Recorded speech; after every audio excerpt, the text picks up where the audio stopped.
Welcome to Voices of Esalen. I'm Sam Stern. Today's episode is our second in a series where we take a deep dive into a concept that hovers just at the edge of language, the subtle body. It's one of those ideas that seems to belong everywhere and nowhere at once. The subtle body is part of Daoist practice, Indian yoga, Christian mysticism, and of course, the experimental, boundary-blurring culture of Esalen itself. Depending on who you ask, it might be described as an invisible anatomy, a field of energy, or a map of consciousness. To help understand this topic, today I'm joined by Charles Stang and Simon Cox. Charles is a professor at Harvard Divinity School and director of the Center for the Study of World Religions, where he focuses on early Christian thought and mysticism. Simon Cox is a scholar and martial artist who trained for 6 years in Daoist internal arts in China. He's the author of The Subtle Body, a Genealogy, a book that traces how this concept evolves across cultures and history. We start with Simon's book, and from there we explore subtle energy, chi and prana, and how these ideas collide and merge across cultures. The tension between top-down theories and experimental traditions, psychedelics and the sudden awakening of inner sensation, and what happens in a digital world where identity and embodiment are becoming less stable than they once were. And throughout it all, Esalen functions as a backdrop, as a place where these ideas have been lived, tested, and pushed into new forms. Well, Simon, it is a delight to be in conversation with you again about your rich book entitled The Subtle Body, a Genealogy. And what I think I want to start with first is a really open question. And that's simply, could you walk us through how you came to write this book and why you subtitled it A Genealogy? Yeah, thanks, Charlie. It's actually, Esalen is very much involved in the story of how this book even came to exist in the first place. And I sort of tell my own story within the book. There's kind of autobiographical interlude chapters where I tell this story. And I trace it all back to the childhood media of the 1990s, cartoons, particularly Batman, and his kind of empowering trip to the mystical East, where he learns the secrets of martial arts and is transformed into, he doesn't have superpowers. He becomes like a pretty super amazing dude. And so as a young kid, these kind of Oriental tales that were popular in cartoons and then in Kung Fu movies were very cool to me. And so I kind of structured my life following some of these themes, or these mythemes, as I call them in my book. And I began training martial arts as a kid. And eventually this whole part of my life culminates in, after I finished my undergrad, I moved to China and I lived at a Daoist temple for 6 years, studying martial arts and Qigong and meditation. And it was sort of after that whole experience, and I was 27 when I finished there, that I wanted to kind of sort through what I had just done and think through this tradition that I become a part of in more like intellectually rigorous ways. And so I went to grad school and I got my PhD in religion under Jeff Kripal. And it was in the context of studying at Rice University with Jeff, who's on the board at Esalen and like a very kind of central figure in contemporary Esalen culture, that I began kind of playing with this idea of the subtle body.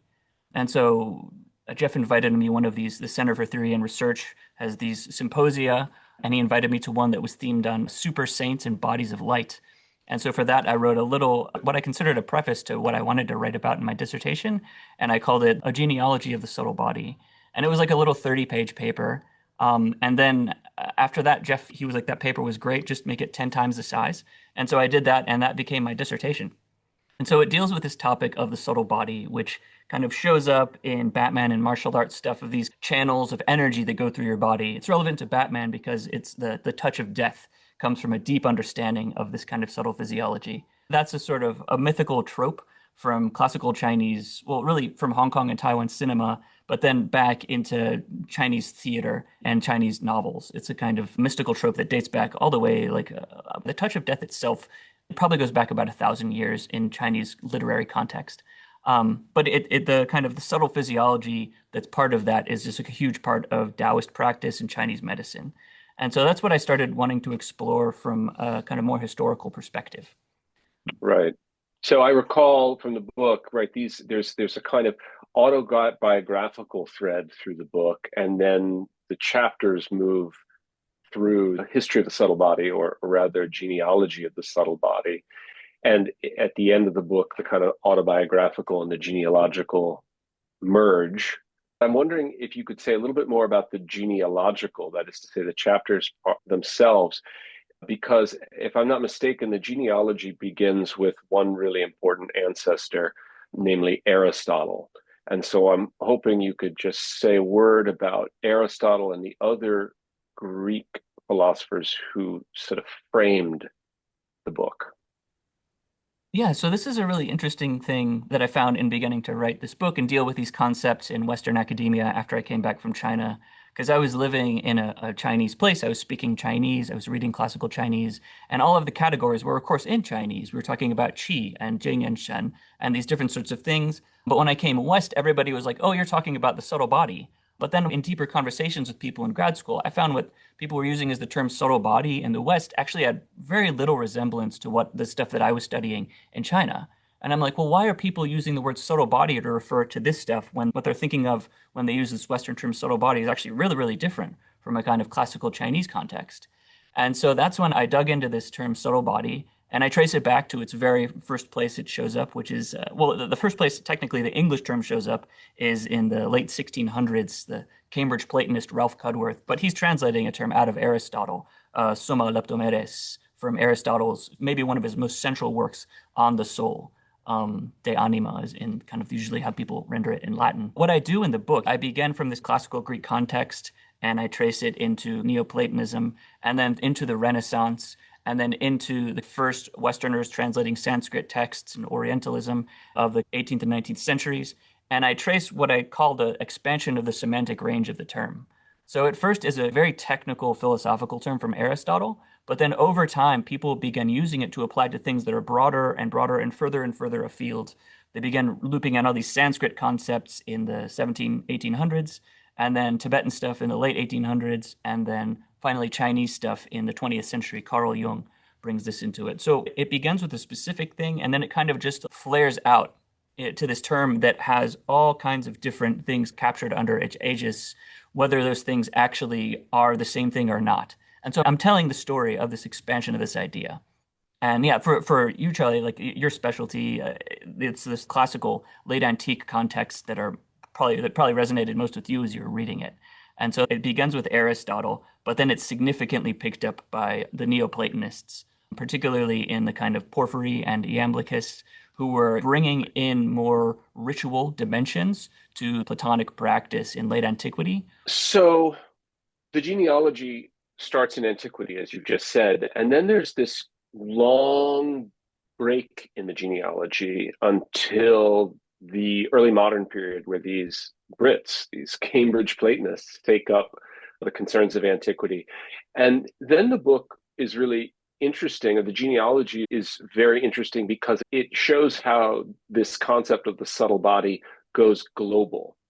And not that other traditions around the world didn't have some kind of cognate concept or analogous vocabulary. In fact, I suspect that China and India and others had perhaps even richer taxonomies of what we're calling the subtle body. But in any case, if I remember right, it's the European discourse of the subtle body that goes global and tries to interpret these other traditions through this Western lens. And I'm just wondering if you could say a little bit about what that looked like, how the Western concept of the subtle body mapped on, for better or worse, onto traditions like India or China. Yeah, so this is actually a very interesting story because the history, or at least what scholars call the Nemo history, like history as it's remembered, not necessarily history as it really took place. The Nemo history of these concepts is very much a part of this early story. So when the subtle body goes from being just a technical term out of classical Greek philosophy, and then the Cambridge Platonist interpretation of that in the context of the 1600s, when they first branch out into Sanskrit, so this is the earliest kind of like real branching into Eastern thought happens with the first Indologists. So I zero in on this particular figure, Henry Thomas Colebrook, who was publishing in the late 18th and early 19th centuries, translating Sanskrit texts into English. And it's really his translation of the Samkhya Karikas, where he uses this term subtle body to refer to a couple different terms out of Sanskrit, Sukshma Sharira, Linga Sharira. And part of the reason he justifies his use of this term is by going back to the origins of the ancient Greek idea itself, which he says, oh, this term subtle body out of ancient Greek philosophy, ultimately, well, it comes from Plato and back through him to Pythagoras. And according to the kind of mythology of Pythagoras, he traveled to India. And so it's very likely that all of our ancient Greek formulations of this subtle body actually come from India. And that if we now, in the kind of now, we moderns in the early 19th century, we're digging into these Sanskrit texts, we can see the true sources of the subtle body in the texts of Samkhya and Yoga and Vedanta. So there's this big mnemo-historical Orientalist tale is a big part of the early justifications for translating everything under the aegis of this one term subtle body. And a very similar kind of spirit continues into the later 19th century when theosophists are using the term in the early 20th century. And then it becomes a little less important as we move into the 20th century, this kind of specific historical link. Carl Jung uses the term in the 1920s to refer to Chinese ideas, but he doesn't try to make any kind of historical argument like that. So that's a really important historical argument in the 17 and 1800s and becomes kind of less important. And it just becomes a kind of assumed part of the idea. It's just in the air that the idea of the subtle body is some East Asian thing and that we are only now coming to understand it. And so part of what my book does is it excavates, oh, this is actually a specific term out of Greek philosophy that has this kind of interesting trajectory in all of these translations and involvements with different Eastern cultures in the 19th and 20th centuries. So we all know that the concept of the subtle body and various modalities of how to engage it, it's all over the New Age. And this New Age is sometimes said to be the child of Madame Blavatsky. Or another way is that Madame Blavatsky has many children, but many of them are within the New Age. So I'm wondering if you could just say a few words about how, through the Theosophists, this concept changes and how it then finds itself part of the New Age vernacular in theory and in practice. Yeah, so talking Madame Blavatsky, right, she's the co-founder of the Theosophical Society, 1875, and she writes these gigantic tomes in the late 1800s. Isis Unveiled comes out in 1877, and it's all about the origins of Oriental wisdom in what she calls the adepts. And they're in Isis Unveiled, it's all about these kind of Egyptian masters in Luxor that bring to us the secrets of the ancient Oriental wisdom. In 1888, she publishes The Secret Doctrine 11 years later, and there she pivots and it becomes much more centered on Tibet. And The Secret Doctrine itself is a commentary on the stanzas of Zayan, which she says is like a channeled text in this mysterious language of Senzar that she has translated for us. And so that becomes a real source material for a lot of theosophical ideas. So really the major thing that Blavatsky does in the history of the idea of the subtle body is she popularizes it. So her books, even though they're gigantic and they're these really wild hodgepodges of all kinds of stuff, like Darwin, Kabbalah, yoga, Vedanta, and everything, she'll just go from one topic to another within the same sentence.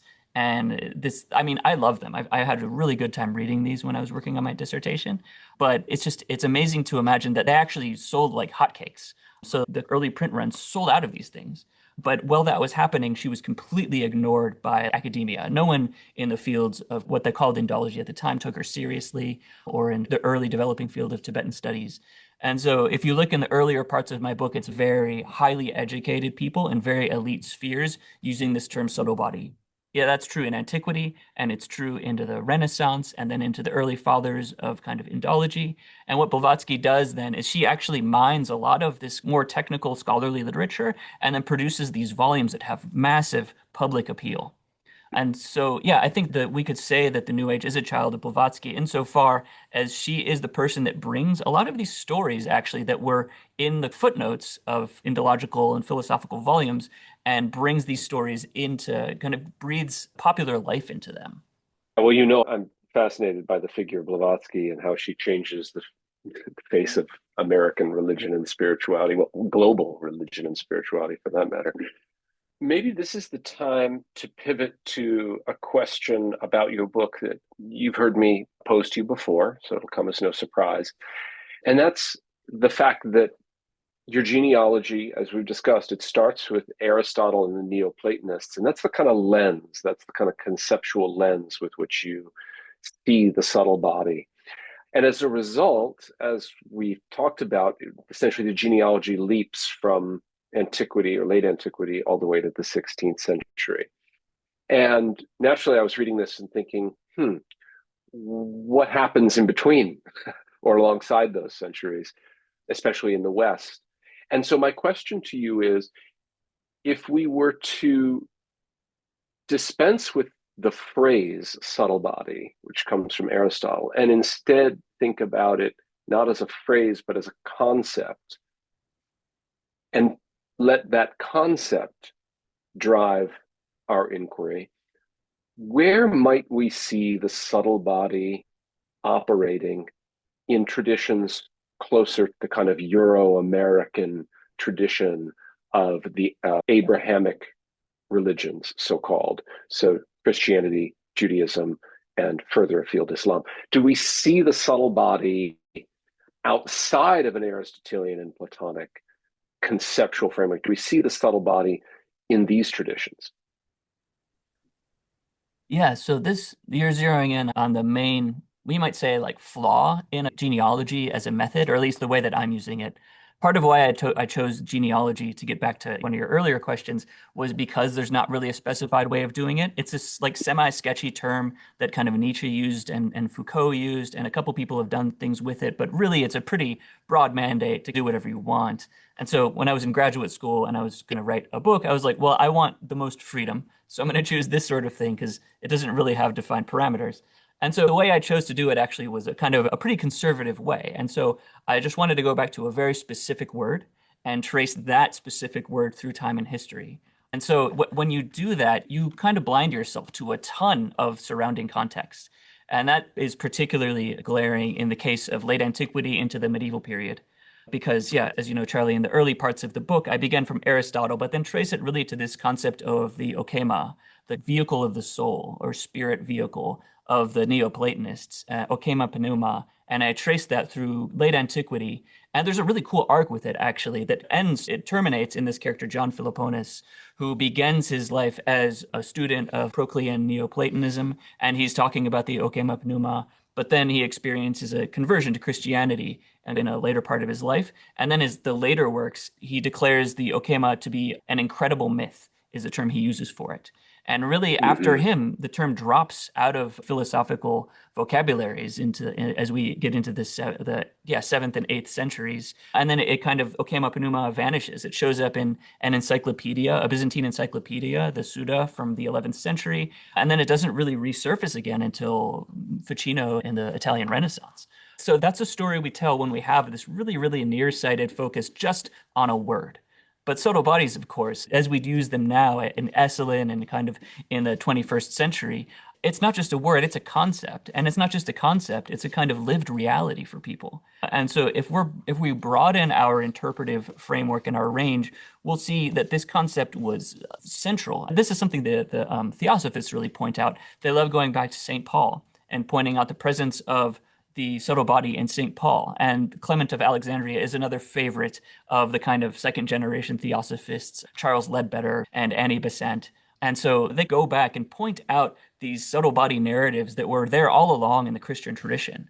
So yeah, the concept, broadly construed and experienced, is really very much present through the Middle Ages. They just don't use that specific term subtle body. And I kept my narrative so conservative and so tight because, I was in grad school and I wanted to finish my PhD in kind of a short order before I ran out of money, basically. So I want to now, if you don't mind, let's pivot a little away from the book and talk a little bit more generally about where your own research is going. I know that you are moving beyond the concept of the subtle body per se, and you're getting interested in subtle energy. I think we'd love to hear more about where your research is leading you, why you're pursuing another genealogy. But also, I just want to invite you to bring it back to your own autobiography and also your increased relationship and entanglement with Esalen. So maybe it's a good place for me to just tell everyone here, if they don't already know, you and I and Sam and Shravana are doing this podcast series because you, Simon, and I and Shravana are leading an initiative at Esalen Center for Theory and Research, an initiative centered on the subtle body. And so that's an initiative that you have been helping lead, and you're getting closer and closer with Mike Murphy, who you interviewed, I think, in the first episode. So in any case, I would love to hear where your research is going now, how it's entangled with Esalen, and maybe we can draw Sam into the conversation and see where the subtle energies that you're tracing find resonance in the history of Esalen, past, present. Yeah, so my book, it kind of culminates in a chapter about Esalen, because I'm talking about the history of this concept of the subtle body, and I'm talking about the expansion of its semantic range, and I'm talking about these Eastern ideas coming west. And of course, Esalen becomes a major nexus, a node for these kind of intellectual exchanges, not just intellectual, but also practical exchanges, exchanges of the lived experience of these things in the American counterculture, and then into the New Age. And so my book begins with Aristotle. I like to say it's the subtle body from Aristotle to Michael Murphy. And of course, Mike loves hearing that too. I bet he does. And so I wrote my dissertation and I was happy to be finished with it. But then I sent it off to Oxford University Press and they immediately picked it up. And when Mike got word that I was going to publish this dissertation, he wanted to correct the record on a few things in my Esalen chapter. So we scheduled a couple phone calls. We were going over these things, and we went back and forth on some things. Initially, I made a bigger argument about Esalen's centrality to the New Age movement, and Mike was like, actually, that was kind of peripheral. And so there was a really interesting intellectual exchange that happened. And I think Mike also liked it too. And so those conversations that were just about correcting my last chapter turned into regular conversations. This is in 2019. And then right as we enter COVID, we're chatting and having these conversations. And we hatched this idea of maybe starting some sort of subtle body initiative at the Center for Theory and Research. And I know, Charlie, you and Shravana Borkatoki Varma were actually working on a kind of a parallel sort of project around the same time. And so in my understanding of how this all shook out, we ended up fusing these initiatives to create the sort of thing that we have going today. Yeah. So it came out of just corrections on my Esalen chapter that turned into a regular beat of a conversation between Michael and I, which is still ongoing to this day. We chat every Thursday, and now we're moving more into the territory of my second volume. Well, yeah, just to dig into the subject of Esalen, particularly in the 60s and 70s when it was quite experimental. And I'm thinking about subtle bodies. And first, I'll just say that I'm very far out of my depth here. So my observations or questions are along the lines of the more rudimentary. But, people there were experimenting with body work and meditation and breath work and psychedelics, probably sometimes all during the same weekend. So my question is, do you see that as continuous with older traditions of subtle body exploration, or is this something that's more uniquely modern American experimental? That's a really interesting question because, I mean, speaking historically, I would have to say it's a kind of a both and sort of thing. So there are certain ways in which Esalen, as this kind of hub of deep inquiry into these dimensions of consciousness and human experience, actually does resonate with some sort of kind of institutional arisings of places centered on meditative traditions. I'm thinking particularly here of the history of the kind of Buddhist university system, which is continued on in Tibet. It started about 1,000 years ago in Tibet and continues on to this day, where questions of the nature of consciousness, its exploration and experimentation are like the central themes of that intellectual tradition. But that itself also was a kind of later manifestation of this earlier vihara system, what they call it. But basically, it's the kind of like endowed institutions of Buddhist study that extended from northern India through Pakistan, Afghanistan, all the way up into Uzbekistan and actually into Western China a bit. So there was this really vibrant tradition of Buddhist universities exploring consciousness, and this is the milieu in which the classical tantras really arose, and they were kind of involved in this these kind of inquiries and contexts. And so you had people meditating and people philosophizing and people doing different kind of yogic techniques. And the use of medicinal substances was certainly involved in these processes as well. So there's a really cool historical analog there. But then, of course, there are absolutely things about Esalen that are uniquely 20th century and uniquely American. And really, the thing I would flag most central there would just be this combination of entire global cultures just colliding and fusing and spinning off these hybrids in the kind of the mineral waters of Esalen. That what you just described reminds me of the way you framed it in your book, which is you said, the pursuit of the subtle body has sort of two sides. And you borrow this distinction from Wouter Hanegraaff. One is a kind of Platonic and the other is the alchemical. So the Platonic is the kind of top-down theorization of the subtle body. Where does the subtle body fit within our metaphysics and our mysticism and our mythology? And then this other alchemical way of the subtle body is bottom up. It's experimental. It's bricolage. And it seems to me like Esalen is a bit of both, but it's got a lot of alchemy. It's got a lot of the alchemical in it. Some Platonic too. I mean, Mike Murphy is a theorist as well as a practitioner. So maybe you could, I'd like to hear you talk about how you see what we're calling the Platonic and the alchemical mixed together at a place like Esalen. And then maybe Sam can riff off your sense of that cocktail. Cool. Of course, Esalen has both of these things, and it's almost embodied in this sort of the way that the Center for Theory and Research acts as this kind of appendage of Esalen to these days. Jeff Kripal refers to the CTR as the R&D wing of Esalen, the kind of research and development. And so it's where you have these heady intellectual conversations in the big house. But meanwhile, side by side, there is the entire culture of body work and this like the vast array of retreats that are being hosted at any given week at Esalen. And so there's both a kind of top-down theorization happening and very much probably more pronounced and more in the public consciousness is this kind of bottom-up sort of thing. And this is a really interesting tension I sort of illuminate in my Esalen chapter because the main intellectual influence I refer to in early Esalen was Mike's early mentor at Stanford, the Indologist Frederick Spiegelberg. And Spiegelberg himself was really a kind of crypto-alchemist. He wrote this wonderful little volume called Alchemy as a Way of Salvation. And he wrote, his main book is called The Religion of No Religion. And the final chapter in that is on alchemy. And so really, if you read Spiegelberg's book, The Religion of No Religion, at the end, you realize the religion of no religion is, in fact, alchemy. But Michael Murphy himself, if you chat with him and look into his main intellectual influences, he's very much a Neoplatonist. Neoplatonism and German idealism are really central to his ideas. So even on this heady level of his Frederick Spiegelberg, very much an alchemist, Michael Murphy, I would say, very much a Neoplatonist. And I think there's even that mapping shows up between the two co-founders of Esalen, whereas Mike had this much more kind of intellectual and elite vision, focusing on the development of metanormal human capacities.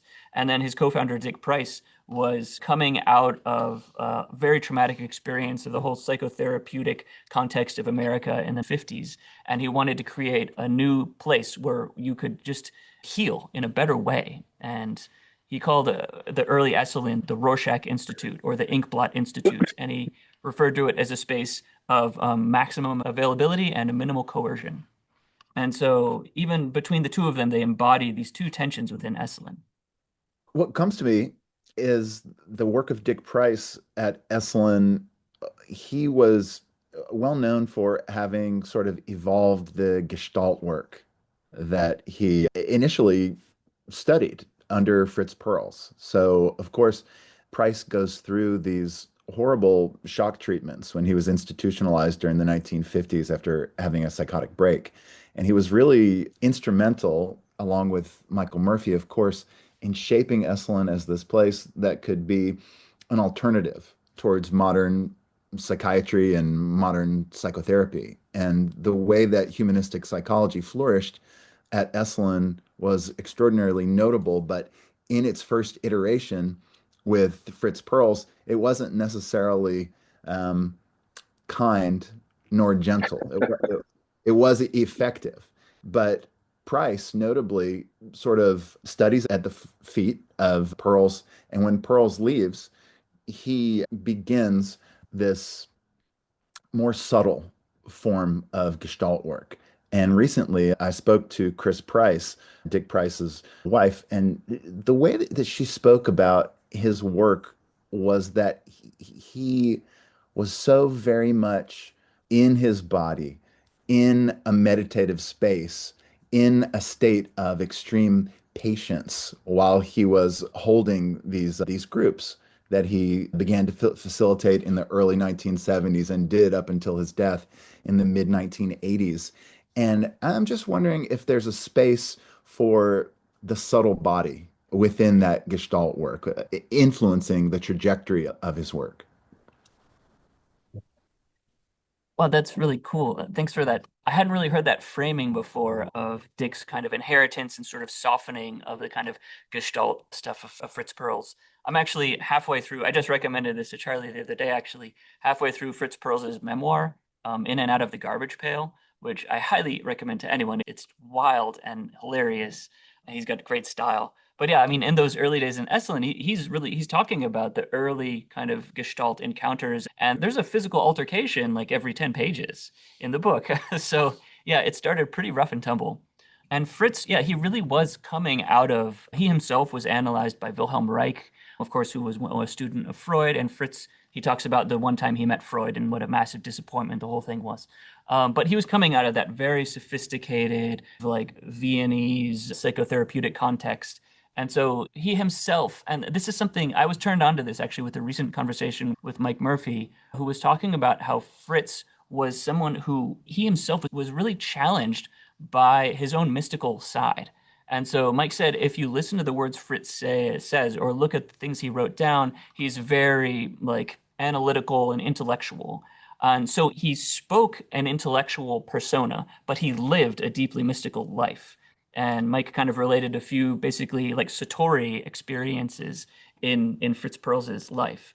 And so something like the Soto body, of course, this would have been one of these things with someone like Fritz Perls would have heard it and it would have just like reeked of theosophy to him. And he'd be like, oh, just no, get this like occultist thing away from me. But in reality, in living in a place like Esalen and living in the context of the kind of developing body work, which also was itself a kind of certain trajectory of Reichian kind of intellectual culture, he of course would have had some kind of experiences that we would definitely classify along the lines of the subtle body.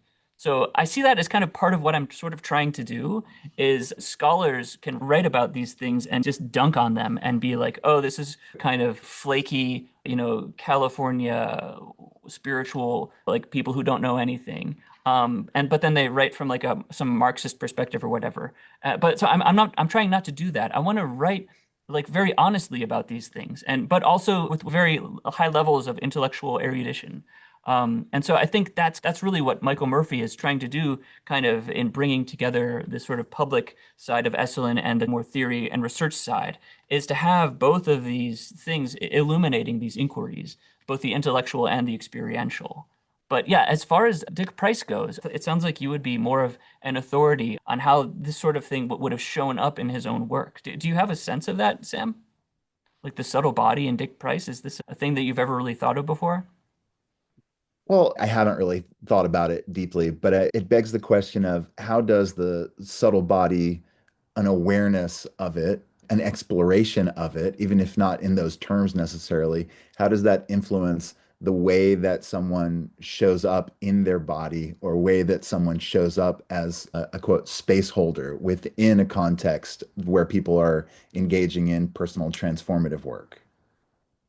Cool. Yeah, so this pertains really to the stuff I get to at the very end of my book. When we're looking at this term, I do my kind of boring historical thing for most of the book, but at the end, I'm like, so what are we actually talking about when we're talking about the subtle body?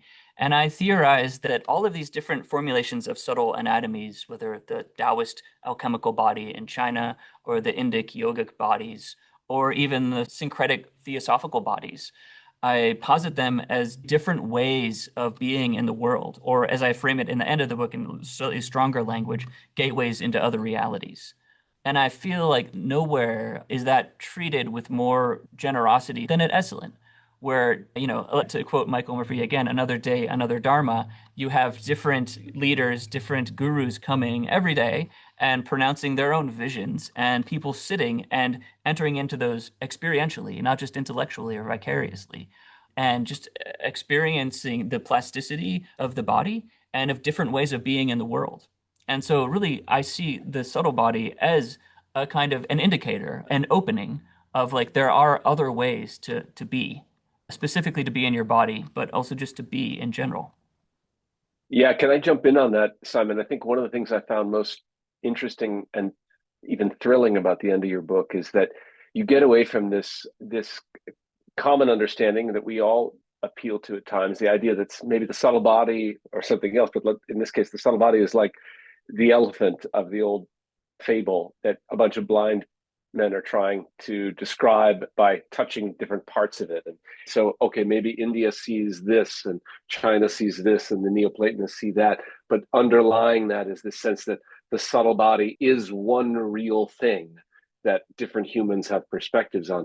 And what I loved about the end of your book is saying maybe the subtle body isn't a single stable one thing. Maybe we don't need to be realists or literalists about the subtle body.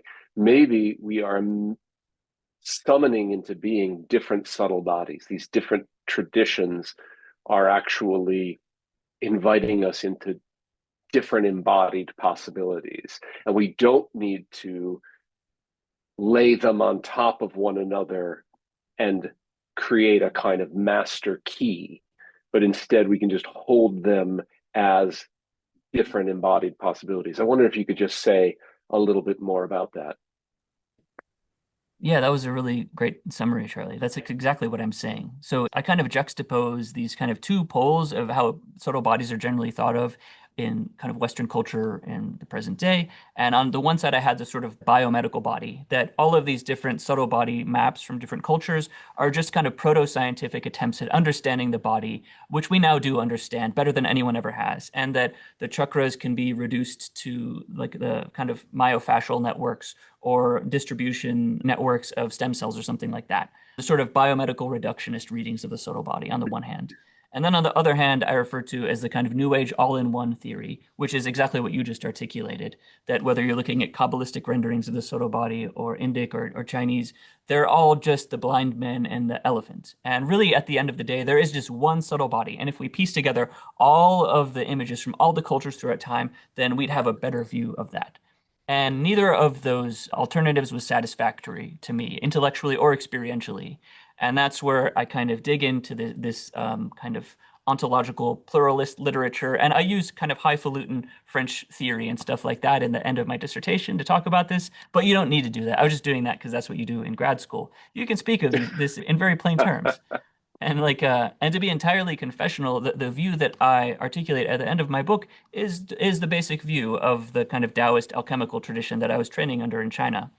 And so the subtle body in that tradition is not something that's pre-existent. You do have these subtle channels through your body, and your body is thought of as this kind of ecology of different spirits that live in your internal organs. Your heart, your lungs, liver, spleen, and kidneys are the kind of main ones. And that your physical body is holding those spirits in a kind of political relationship for the duration of your lifespan. But once you die, in the sort of classical Chinese view, prior to the arrival of Buddhism, your spirits disperse into the cosmos. Some go up into the sky and some go into the earth and so on and so forth. And so what the Taoists were trying to do in kind of Taoist alchemy was create another nexus for maintaining the integration of your internal spirits beyond just your physical body, which will inevitably dissolve at some point. And so Taoist alchemy becomes actually a process of building up a subtle body, of creating one. And how you do that, there are different kind of methods and different ways of even designing it. And so this was a view that I thought this was really cool. And it is sort of a wrench in the gears of these two ways of thinking about the subtle body. And that's why I was kind of trying to bring that out and really that in kind of clear language and in an intellectually rigorous way. I wanted to pivot again, if you wouldn't mind, Simon. We've talked about how you and I and Shravana are leading this subtle body initiative and how important the Center for Theory and Research is for that. It's actually the centerpiece of it. I was wondering if you wanted to say anything about the CTR conference that you're going to lead and host in March, and how you think that advances the conversation around the subtle body and subtle energy. Yeah, I'm very excited for that. In March, I'm hosting a CTR event on martial arts and the subtle body and how esoteric anatomies show up in the context of martial arts. And so this, I mean, to really talk about this, maybe I should just mention a couple words about this new volume I'm writing. And so when my engagement with Esalen and involvement with the CTR became a little bit more serious, Mike told me to think of my engagement with the CTR like a book fellowship, and that I should be working on a second volume to the subtle body, which was my PhD thesis, the subtle body genealogy. And so I didn't really have any intention of writing a second volume, but when Mike told me, he was like, all right, now do number two, I kind of got to work. And so, like your critique, Charlie, like, well, you skip over the Middle Ages, and there's so much richness of actual subtle bodies in medieval Christianity and in Islam. So, what about talking about that? I actually heard those kinds of critiques from a lot of different angles with my book because it maintains such a tight narrative. And one of the angles that really caught my attention was the concept of energy and subtle energy. Because I talk about subtle bodies, but I'm so nearsighted in my method that I skip over all of these amazing discourses about energy, energy fields colliding, different kind of forms of energy coming and going and interacting. And so that's when I really started digging into the history of this concept of energy, and in particular looking at the concept of qi in Chinese and the concept of energy in the West. Energy also comes from Aristotle. Qi is like one of the oldest characters in the Chinese language from the oracle bone texts from 3,500 years ago. And they kind of collide first in the 1700s and then really in the 18 and early 1900s. And so now I'm telling this story of genealogies of energy and qi, how they collide, how they combine, and how they form this contemporary category that is probably used at Esalen 1,000 times a day in the present day of energy and qi and prana and this sort of this syncretistic category. Because if you look in their histories, they're very, very different, actually. And so how do they combine and become just this one thing? And it's interesting because it's not just a Western misunderstanding of qi. In China, the same thing happened. They received concepts of energy in the 19th century and the kind of as Western science came to China, and then they were like, oh, that sounds kind of like qi. Domestic Chinese philosophers did, and have done their own kind of back and forths with energy and qi. And so to this day, like last time I was in China a year ago, and my own master, we were doing a kind of a TV interview, and instead of referring to the qi in your body, he talked about the neng liang. He talked about the energy in your body. So there's a really interesting back and forth east-west kind of push and pull conversation that's been happening there for hundreds of years now. And that's the new story I'm telling in my energy book. And that's really kind of my martial arts and the subtle body, well being central to my life and so close to my heart, because martial arts that's what I do. I teach Kung Fu at a martial arts school where I live in British Columbia. But I'm using this CTR event kind of as an excuse to invite people who are actually engaged in these same conversations about energy and qi and East and West, and people who are doing that really through a lens of the martial arts. So the way that conference is shaking up, it's very kind of China and Japan centric because both of those places use this concept of qi or ki in Japan. And so I'm really excited to do that. Mike says there's never really been a CTR event on martial arts before, even though martial arts have this really long and quite actually central history to Esalen, beginning with the first accountant Jia Fu, who's the first kind of Tai Chi teacher, and Chung Ao Huang, who's been teaching there forever Tai Chi. And, there was the kind of Aikido dimension as well, George Leonard. Sure. So, yeah, we're kind of bringing that stuff out as well a little bit. And, I've heard from you that this pivot to subtle energy from subtle body is actually a way in which, perhaps contrary to many people's expectations, it's a way in which Christianity will become legible and visible again, because the concept of energy or energia in Greek is so important to the Eastern Christian traditions. So I'm wondering if you could say a little bit about that. I mean, you just mentioned that this gathering is bringing to the fore China and Japan, as it seems right. Those traditions have longstanding martial arts traditions. But on the other side of the globe, subtle energy is bringing at least part of the history of Christianity into focus. Could you say more about that? Yeah, this is something. Actually, when I first started on this project, Jeff Kripal and I were exchanging emails about it. And he was like, you need to look into Greek Orthodox theology and the concept of energeia and ousia. So, energy and being are these two Yeah. really fundamental categories in Eastern Orthodox theology.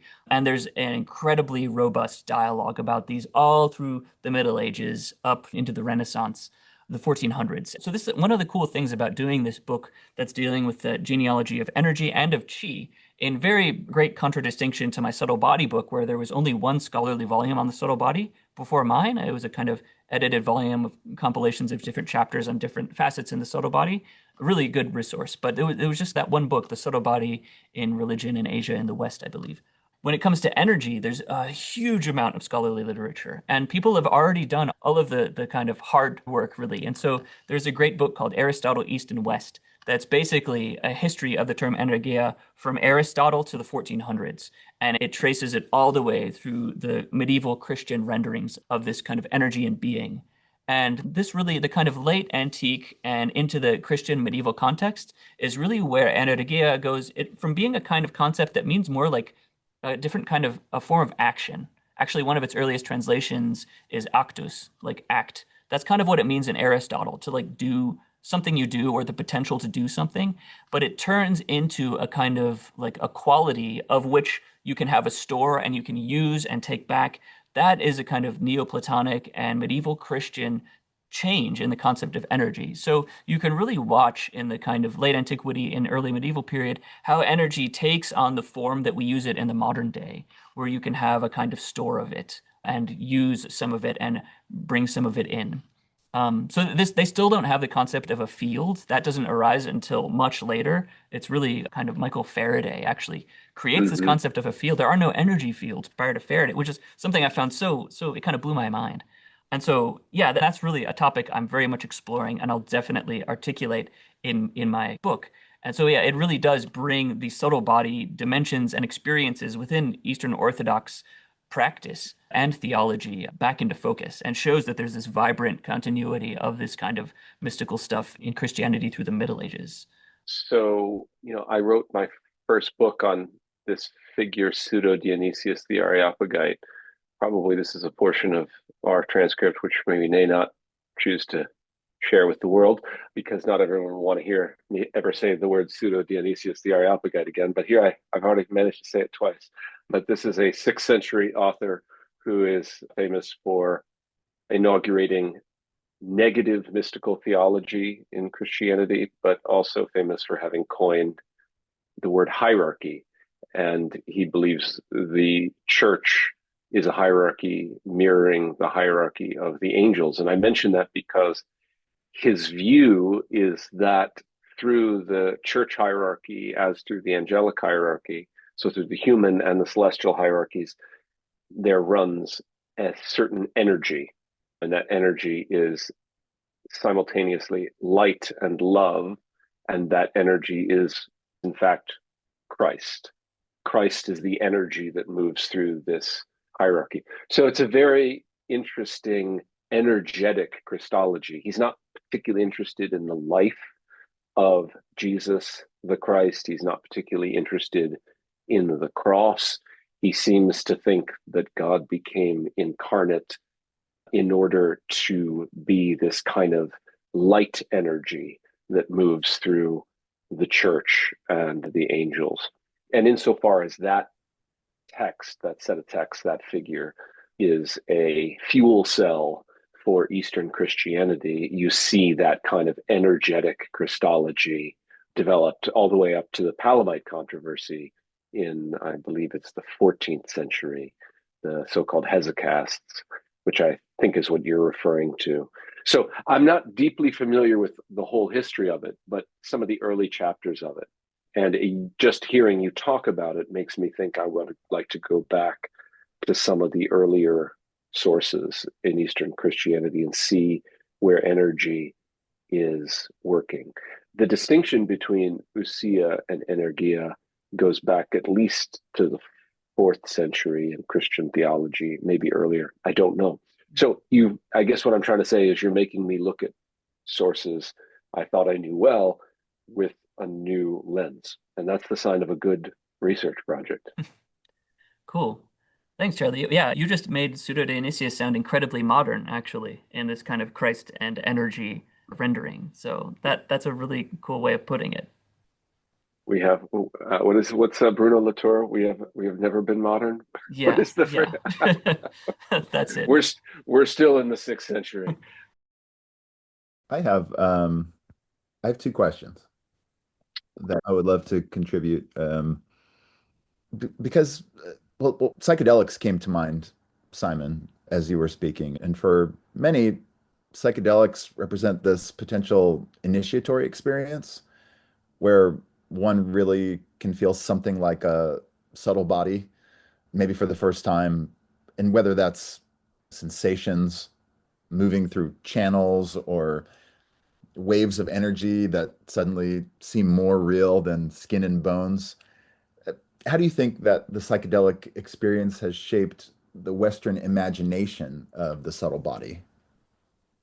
That's a really cool question, and I'd actually take off my scholar hat and put on my kind of Taiji teacher hat for this one because a lot of what I find I'm doing when I'm teaching Taiji or Qigong or these more internal practices is really introducing people to this concept of interoception or the ability to feel inside your own body and then kind of engaging with that deeply. And I realized just when I lived in China and lived in this Daoist context, there are certain realities about your body that are just kind of taken for granted in Chinese culture, like a certain familiarity with your own internal organs.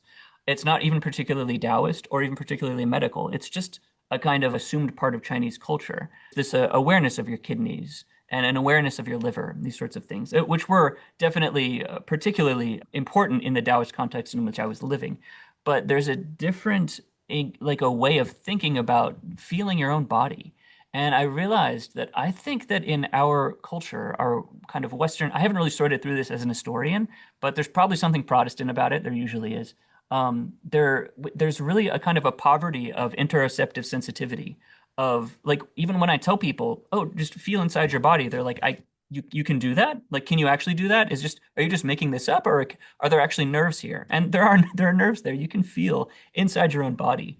And so I think for a lot of people in our culture, a particularly dramatic intervention is sometimes necessary.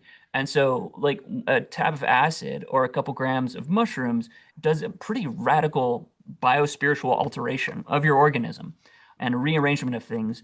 And what that can actually do in some cases is make people aware of senses that they have that they didn't even know existed.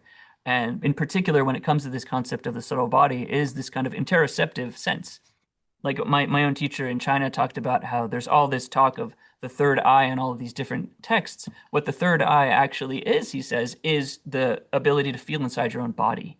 And so for him, it was essentially interoception. And so you can talk about opening your third eye when you do drugs, and in the kind of Taoist context in which I was learning, that's really opening up your ability to feel inside your body. And so, yeah, I think that we come basically from a culture that has a real kind of a poverty of interoceptic aesthetic engagement, and that psychedelics are something that actually force people sometimes to feel inside their own body.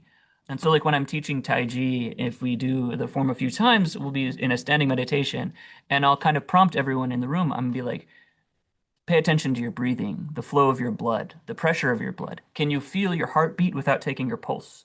That already signifies a pretty high degree of interoceptive sensitivity, at least from kind of the culture we're coming from.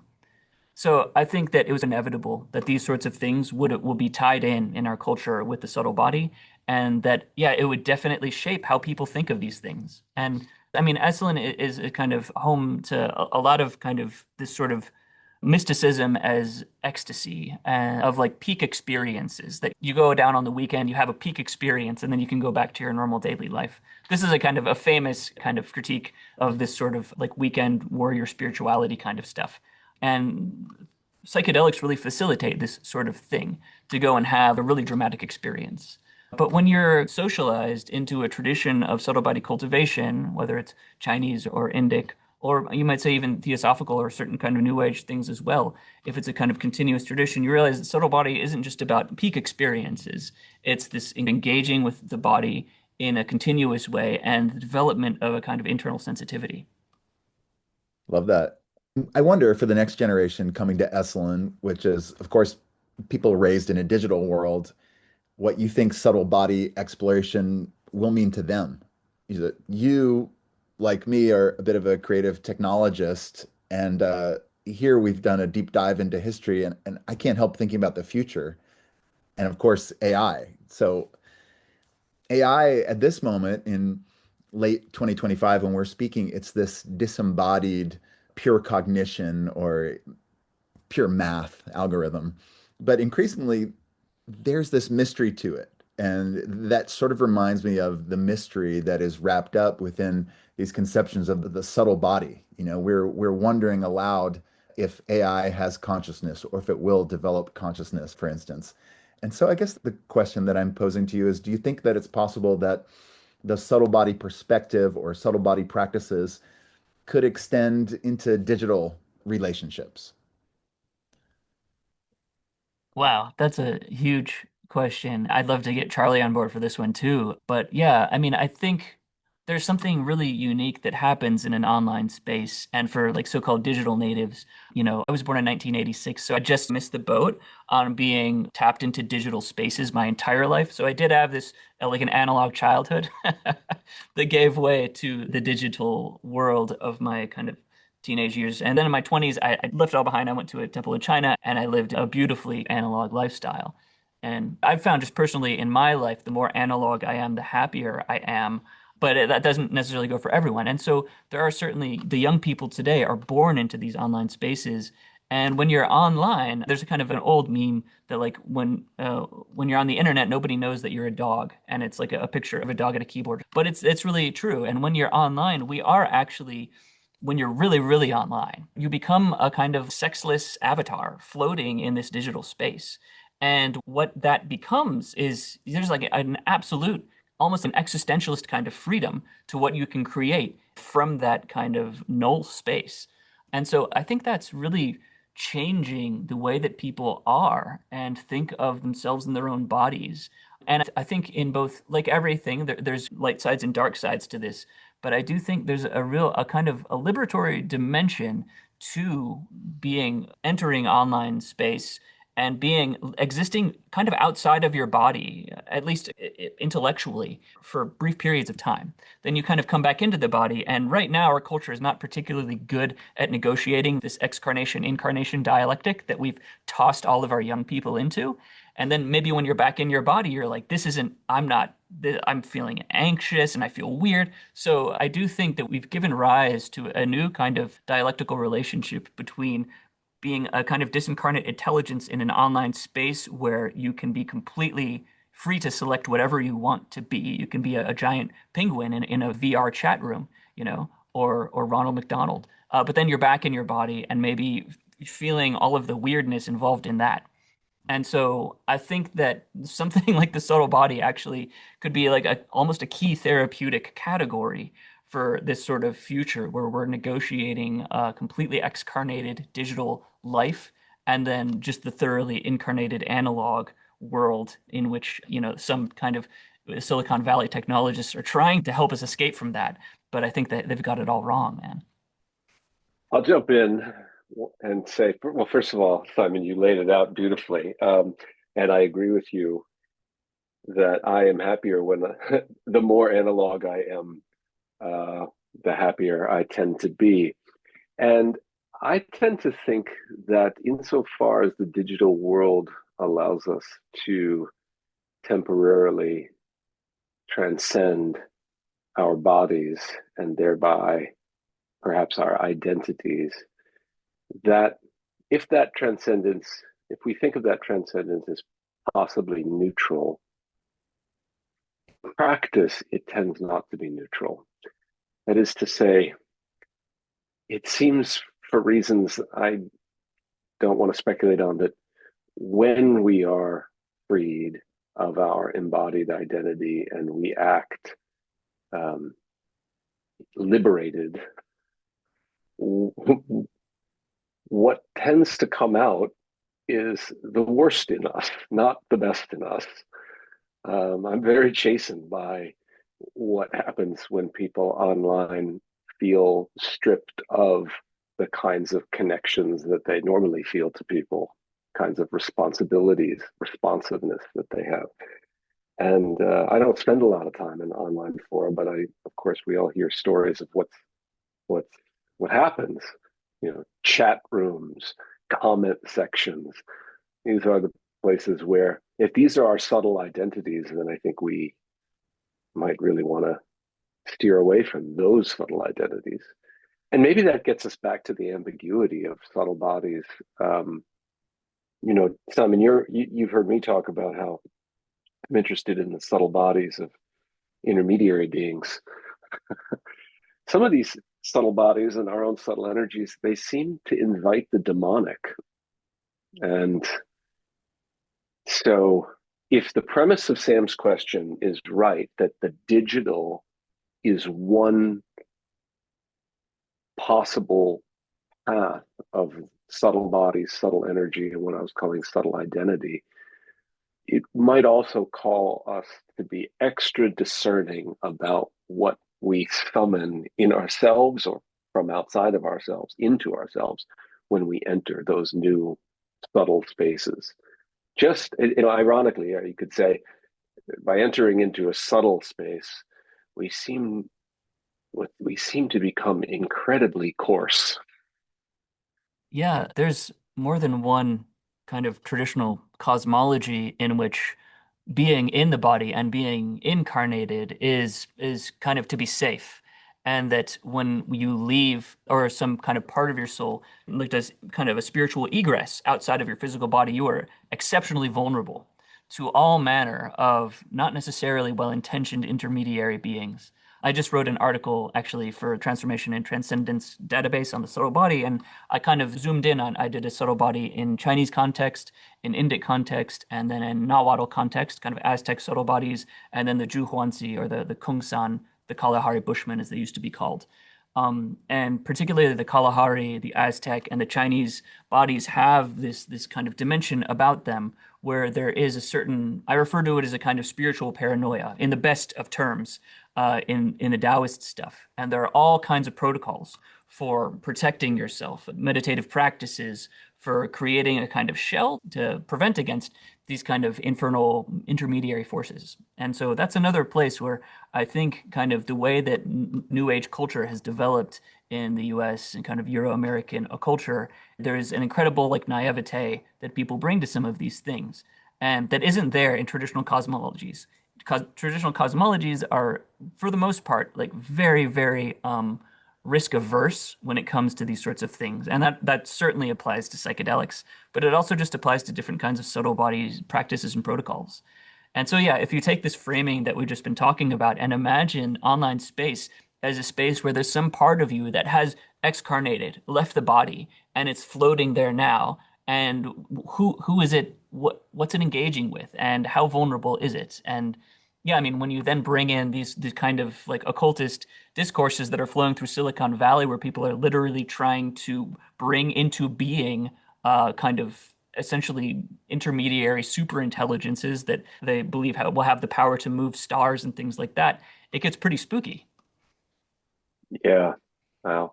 Well, that brings us to the CTR that I'm organizing in December on demons, angels, and others. I think it's called the middle realm.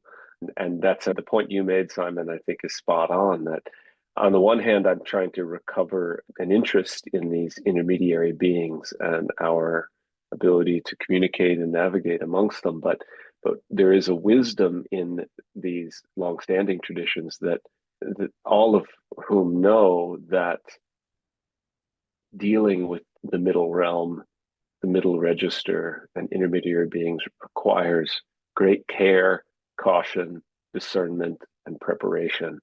And those are things that unfortunately the new age does not train up so well. Care, caution, discernment, and preparation are not the bread and butter of weekend transformation.